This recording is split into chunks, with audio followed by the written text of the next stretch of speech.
सकते हैं, बधाई हो, मतलब स्कॉलरशिप पैसे बच गए तो काफी अच्छी बात है। ठीक है। अच्छा, इसने यहाँ पर मतलब स्केलिंग ही करी है, लेकिन इसने -1 से 1 के बीच में करी है। इसका रीजन ये होता है कि ये लोग चाहते हैं कि मेरा मीन आ जाए 0 और मेरा स्टैंडर्ड डेविएशन आ जाए 1। तो मतलब कि ये एक तरह से मिमिक करते हैं गॉसियन प्रोसेस को, कि यहाँ पर आपका डेटा इस तरह से डिस्ट्रीब्यूटेड हो। 0 क्या है, इतना ध्यान अभी ना दो। मेन चीज है कि ये करते कैसे हैं। हम लोग का एक फॉर्मूला था कि new value equals to old value minus minimum divided by maximum minus minimum. ठीक है, इससे आप ले आ सकते हो 0 से 1 तक के बीच में। दूसरा इनका जो फॉर्मूला है वो है कि new value equals to value old value minus mean divided by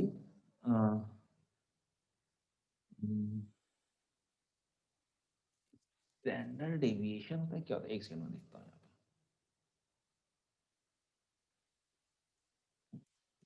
पे। हाँ, new value minus mean divided by standard deviation. Standard deviation ये चीज करते हैं। तो इससे फिर इनकी, क्योंकि देखो मीन कहीं से आया है तो सारी वैल्यू मतलब स्टैंडर्ड डेविएशन का फॉर्मूला क्या होता है अगर ध्यान करो तो, और ये मैंने बताया था जब हम लोग आरएसएस और टीएसएस निकाल रहे थे। तो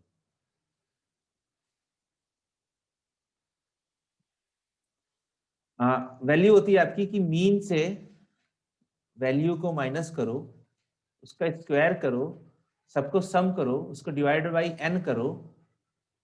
ठीक है, और वो वेरिएंस होता है, फिर उसका स्क्वायर रूट ले लोगे तो वो स्टैंडर्ड डेविएशन आ जाता है। तो ये वैल्यू ऊपर ही जाती है, तो इसकी मैक्सिमम वैल्यू 1 आ जाती है, मिनिमम वैल्यू -1 आ जाती है। और इस पूरे डेटा का मीन, क्योंकि आपने मीन से सब्ट्रैक्ट किया तो वो 0 के आसपास आ जाता है, मतलब कि यही बहुत ही छोटी वैल्यू। ये है 2.54 इंटू 10⁻⁻50, मतलब 0.0000 इस तरह 15 बार जाओगे फिर जाकर 254, तो ये 0 के बराबर ही है। हम लोग मान लेंगे 0 के बराबर। तो कुछ लोग ये भी करते हैं। कुछ लोग करते क्यों हैं, क्योंकि ये वाला जो ये वाली जो प्रोसेस है -1 से 1 के बीच में, और आपका मीन 0 हो और स्टैंडर्ड डेविएशन 1 हो, ये मशीन लर्निंग एल्गोरिथम पता नहीं इस डेटा पे बहुत अच्छा काम करता है। कि जहां पर भी डेटा उनका सेंटर्ड होता है, ठीक है, 0 हो गया, 0 के आसपास मीन है और उसी के आसपास सारा डेटा है, तो इसमें मशीन लर्निंग एल्गोरिथम काफी अच्छा काम करते हैं। तो इसीलिए हर कोई अपने डेटा सेट को इस फॉर्मूले से निकाल के उसको -1 से 1 की रेंज में कन्वर्ट कर देता है, जिसका मीन 0 है, स्टैंडर्ड डेविएशन 1। ठीक है, अगर ये अच्छा काम ना करता तो हम ये काम ही ना करते। तो हमारी दिक्कत क्या थी कि different units for different column. ठीक है, इसको कन्वर्ट करने के लिए हम लोग स्केलिंग लेकर आए। स्केलिंग में हम लोग किसी प्री डिफाइंड रेंज में करते हैं, हम लोग 0 से 1 के बीच में भी कर सकते हैं, -1 से 1 के बीच में भी कर सकते हैं। दोनों तरीके वैलिड हैं। दोनों तरीके आपकी इस प्रॉब्लम को सॉल्व कर देते हैं कि डिफरेंट यूनिट्स हैं हमारे पास, डिफरेंट कॉलम्स में। बट एमएल एल्गोरिथम इस वाले को बहुत अच्छा मानती है, मतलब अच्छा परफॉर्म करती है। तो आप कहीं पर भी देखोगे, आप हमेशा देखोगे कि आपका डेटा प्री प्रोसेस किया हुआ है। तो क्योंकि डेटा प्री प्रोसेस किया हुआ है, तो इसीलिए पहले जो हमारा मॉडल था वो क्या था, डेटा आया, ठीक है, डेटा आया, ये मेरी एल्गो एल्गो में गया, यहां पर इसने फिट और प्रिडिक्ट किया। ठीक है, तो पहले मेरा खाली मॉडल ये था, डेटा आया, एल्गो में डाल दिया। बट अब हमें समझ में आ रहा है कि हमें प्योर डेटा नहीं चाहिए, हमें बीच में एक स्केलर भी चाहिए। तो डेटा आएगा, स्केल होगा, और फिर उसके बाद वो पूरा मॉडल हो जाएगा मेरे पास। तो हमेशा जब भी आप कोई मशीन लर्निंग एल्गोरिथम लगाओ तो हमेशा स्केलिंग लगाओ। तो अब मेरा model pre processing plus scaling दोनों हो गया, sorry pre processing plus algo, जो भी एल्गो हम लोग लगा रहे हैं और इससे जो भी जो फिट और ट्रेन कराएंगे वो सारी चीजें हो, दोनों मिलाकर मेरा मॉडल हो गया। अब हम चलते हैं अपने बॉस्टन हाउसिंग वाले पर दोबारा, ठीक है।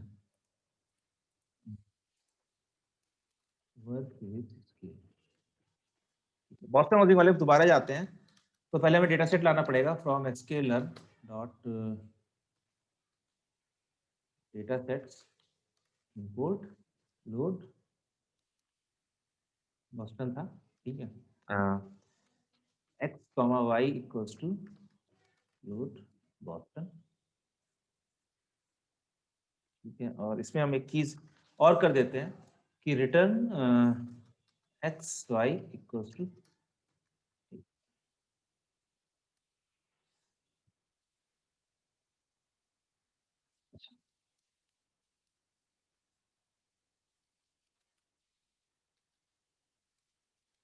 लोड बॉस्टन और return x Y equals to true. अच्छा, ये मैंने इसलिए किया है क्योंकि जब हम लोग सिंपल लोड बॉस्टन या कोई भी हम लोग डेटा सेट लोड कर रहे थे तो वो हमें एक डिक्शनरी दे रहा था, फिर उस डिक्शनरी में से हमें एक्स और वाई की वैल्यू निकालनी पड़ रही थी। अगर हम लोग ये आर्गुमेंट पास करते हैं return x Y equals to true, तो वो हमें डायरेक्ट एक्स और वाई की वैल्यूज दे देता है, ठीक है। फिर हम लोगों ने क्या किया था, फिर हम लोगों को इसके ऊपर लीनियर रिग्रेशन लगाया था। तो मैं इसी पर वापस कर देता हूँ from sklearn dot linear model import regression, और lreg equals to linear regression, और हमने कुछ नहीं दिया था। फिर हमने lreg डॉट फिट x कर दिया था और lreg dot fits equals to lreg dot predict, और हमने x के हमें प्रिडिक्शंस मिल गए, सॉरी x कॉमा y। फिर जब हमें मिल गए थे तो हमें इसकी कुछ एक्यूरेसी निकालनी थी, तो हमने कहा फ्रॉम sklearn डॉट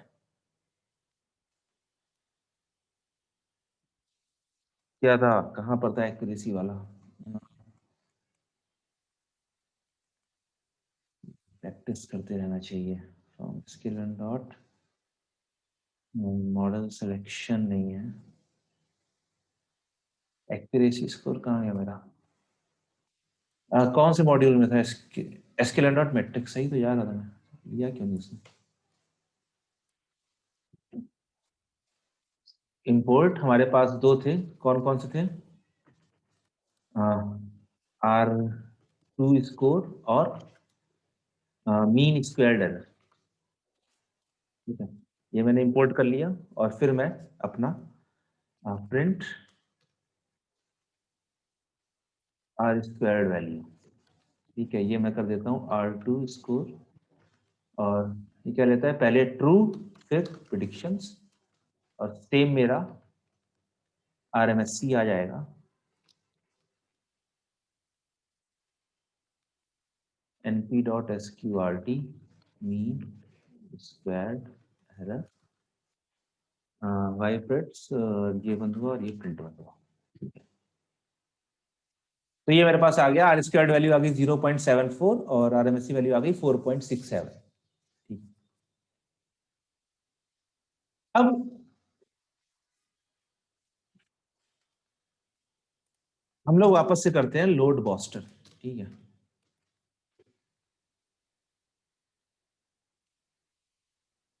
तो यहाँ पर अगर अभी हम देखते हैं, अपना डेटा नहीं देखते हैं हम लोग,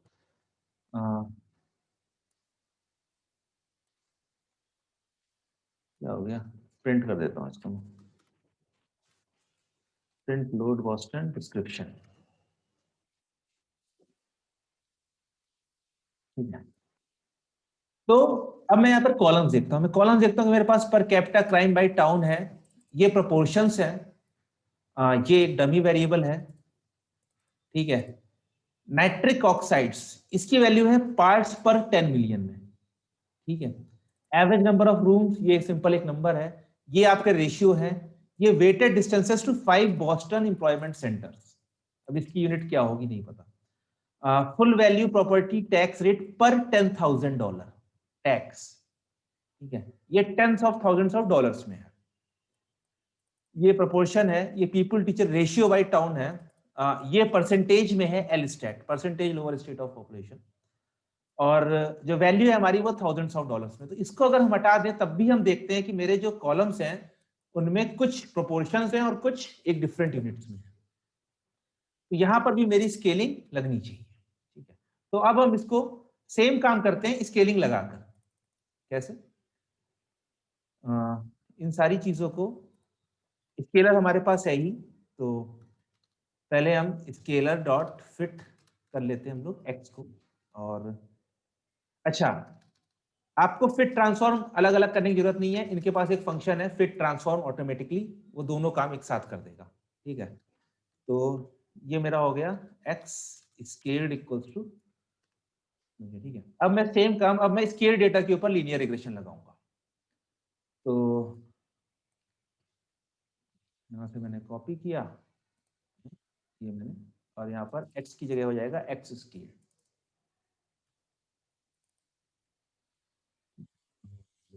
फिर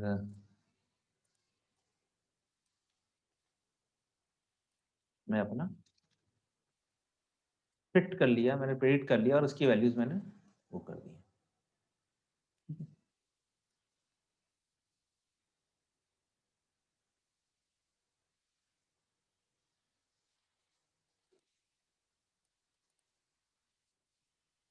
ओके,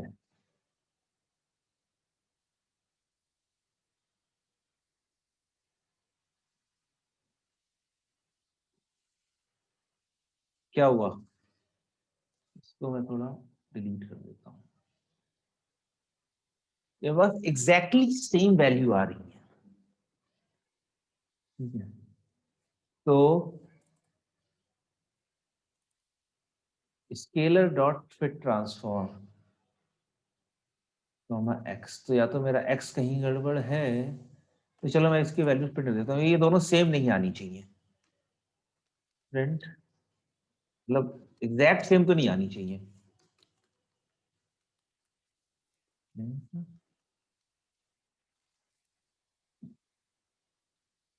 तो 6.023, तो वैल्यूज तो मेरी स्केल्ड हो गई हैं क्योंकि ये सारी वैल्यूज पॉजिटिव में थी, अभी मेरे पास निगेटिव और पॉजिटिव दोनों आ गई हैं। तो एक्स स्केल्ड मेरी प्रिडिक्ट हो गई है। फिट भी मैंने एक्स स्केल्ड को ही किया है और वाई को किया है। प्रिडिक्ट भी मैंने एक्स स्केल्ड के ऊपर ही किया है। कैसे सेम वैल्यू एग्जैक्ट कैसे आ सकती है? अब लास्ट डिजिट तक स्केल्ड वैल्यू सेम आई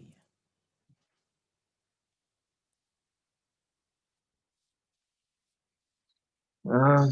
किसी के पास कोई आइडिया?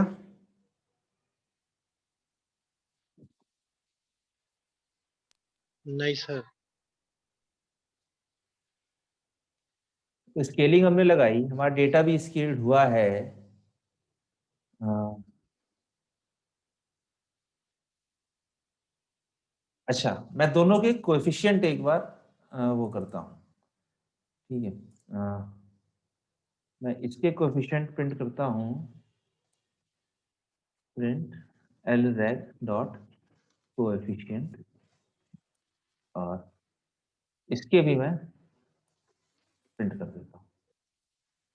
तो पहले मुझे ये सब वापस चलाना पड़ेगा। Run time then after. ठीक है, तो देखो कोएफिशिएंट भी डिफरेंस आए हैं, -1.08 -1 और इसके कोएफिशिएंट डिफरेंट है। एकदम एग्जैक्ट कैसे आ सकता है? कुछ मजेदार चीज हो गई।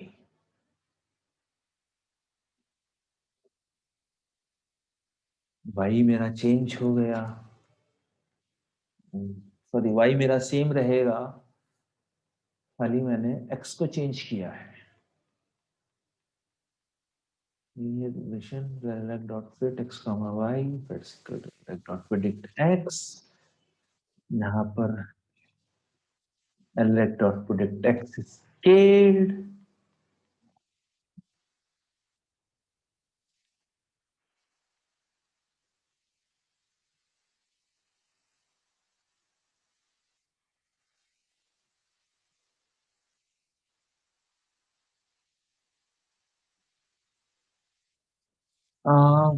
अच्छा मैं एक काम करता हूँ, मैं इसको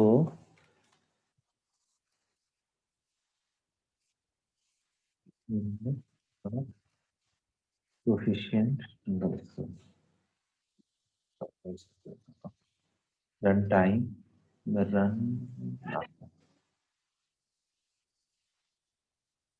ठीक है, और new coef equals to lreg dot coefficient equals to, ठीक है, फिर मैं करता हूँ old coef divided by new,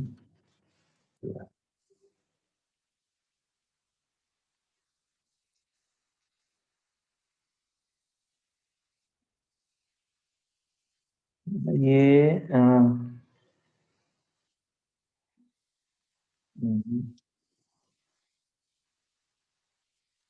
पर कोएफिशिएंट्स डिफरेंट हैं, इसका मतलब है लाइन तो डिफरेंट है, बट मैं यहाँ पर डिवाइड करके देखना चाहता था कि कहीं वो दोनों पैरेलल लाइन तो नहीं कर रहे हैं। आर स्क्वायर्ड वैल्यू एकदम सेम, लास्ट डिजिट तक ये चीज मुझे हजम नहीं हो रही। ओके ओके, चलिए ठीक है, इसको मैं देखता हूँ, इसमें थोड़ा स्टम्प आउट कर दिया है। क्यों ऐसा हो रहा है, तो ये कोई ना कोई तो रीजन होगा ही, ऐसा क्यों हो रहा है, तो ये मैं देखता हूँ। अब अब तक आप लोग, अब से मतलब जब भी कोई काम करिए तो स्केलिंग हमेशा लगाइए, simple scalar scaler dot fit transform.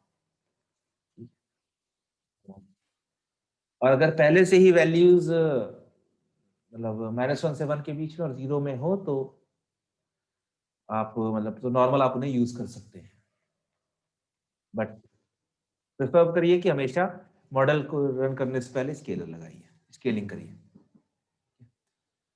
ठीक है, क्लास आज की इतनी ही है,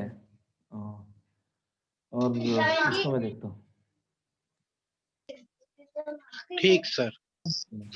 हेलो सर। हाँ सर वो एक क्वेश्चन था।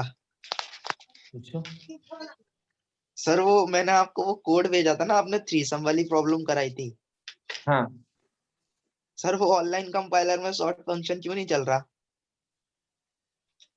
मैंने कोड नहीं देखा, मुझे लगा शायद वो चल गया था, तुम तो कह रहे थे। सर वो बस मैंने सॉर्ट वाला ही रह गया, बाकी सर। तो मैंने जो अपना कोड भेजा था वो चलाया था कि क्यू सॉर्ट चलाया था? सर आपका वाला। यार वो तो मैंने सामने ही सबके चलाया था, वो तो चलना चाहिए। ऑनलाइन कंपाइलर में सिर्फ वो सॉर्ट फंक्शन में एरर दे रहा है। कौन सा ऑनलाइन कंपाइलर? वो एक ऑनलाइन कंपाइलर है ना, ट्यूटोरियल्स पॉइंट का। भाई वो नहीं, छोड़ो, लीड कोड पे ही चलाओ ना, लीड कोड पे क्या दिक्कत है? अच्छा, लीड कोड पे उनका ही पता चलाऊं? नहीं कौन सा वर्जन होगा, पता नहीं उनका कौन सा वर्जन होगा, क्या डिफरेंस होगा, तो पता नहीं है वो चीज ना। अच्छा अच्छा। लीड कोड पे चलाओ, लीड कोड पे चलेगा, सब टेस्ट केस रन हो जाएंगे, पता तो चलेगा क्या चीज हो रही है। Yes sir. हम्म, और चलो ठीक है।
है